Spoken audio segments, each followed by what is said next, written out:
Naranasan mo na bang tawagin ng isang pangalan o malagyan ng label na nakakaapekto sa tingin mo sa iyong sarili? Maaaring may tumawag sa iyo ng malandi, bobo, tanga, tambay. o pasaway. Ang mga label na ito ay maaaring mananatili sa atin. At sa paglipas ng panahon, maaaring makaapekto pa sa ating pag-uugali at pagkilos.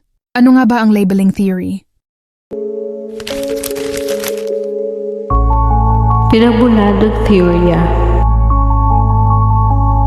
Noong unang bahagi ng 1960s, ilang sosyologo gaya ni Howard Baker, Edwin Liebert, and Kai Erikson ang nagpapaunlad ng labeling theory na nagpapaliwanag kung paano ang pamansag ng lipunan sa isang tao bilang deviant ay maaaring makaapekto sa kanyang pagkakilanlan at kilos. Isa itong bersyon ng symbolic interactionism, isang pananaw sa sosyolohiya na nagsasabi ang kahulugan ng mga kilos ay nabubuo sa pamamagitan ng interaksyon ng bawat tao sa lipunan. Sa ipinawating ng salitang symbolic, ang interaksyon sa pagitan ng itinuturing na deviant at ng mga taong sumusunod sa pamantayan ng lipunan ay nakabatay sa mga kahulugang inilalapat nila sa kilos at tugon ng bawat isa. Sa madaling salita, interaksyon ng mga gumagawa o sinasabing gumagawa ng deviant na kilos at ang natitirang bahagi sa lipunan na kung saan ay hati-hati rin sa ilang grupo. Paano maintindihan ang deviance? Ayon sa labeling theory, ang deviance ay hindi basta gawaing masama. Ito ay isang proseso ng interaksyon. Hindi lang ito tungkol sa kung ano ang ginawa ng tao, kundi kung paano ito binibigyang kahulugan ng ibang tao. Kaya ayon kay Baker, ang pagiging deviant ay hindi basta isang gawaing salungat sa batas, kundi isang reaksyon ng lipunan sa kilos ng isang tao. Kung negatibo ang reaksyon, ang kilos ay tinuturing na deviant. Ang paglalagay ng label ay hindi basta aksidente. Ito ay nangyayari sa pamamagitan ng simbolitikong kahulugan na nililikha ng lipunan.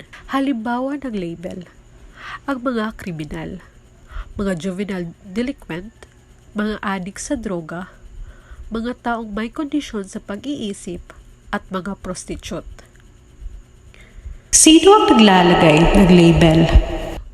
Kadalasan, ang mga may kapangyarihan tulad ng pulis, mga mahistrado, mga gwardya sa bilangguan, mga psychiatrist, guro at iba pang mga autoridad sa pananatili ng kaayusan sa lipunan. At madalas, ang nagbabansagan ay mga mahihirap, may ibang kulay ng balat o walang impluwensya sa lipunan.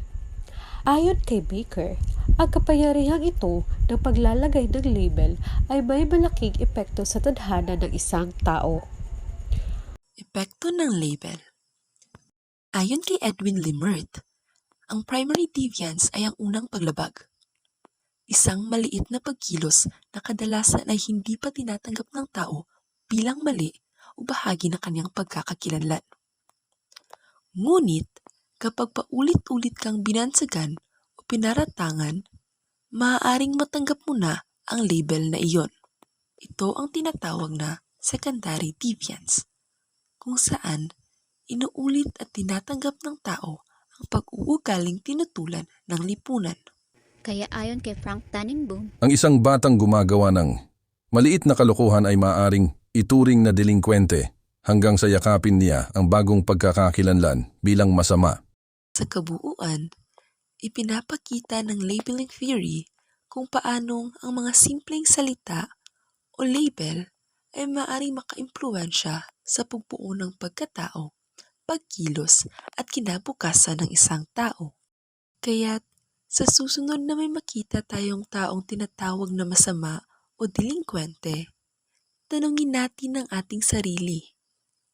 Sino ang naglagay ng label sa kanya? At ano ang epekto nito sa kanya at sa atin? Ang pagiging deviant ay umiiral kapag may taong nagbibigay ng kahulugan sa isang kilos bilang isang deviant o hindi ayon sa pamantayan ng lipunan. Mahalaga ang pag-unawa sa epekto ng labeling sa mga isyong panlipunan at ang responsibilidad nating itaguyod ang makatao at makatarungang pakikitungo sa kapwa.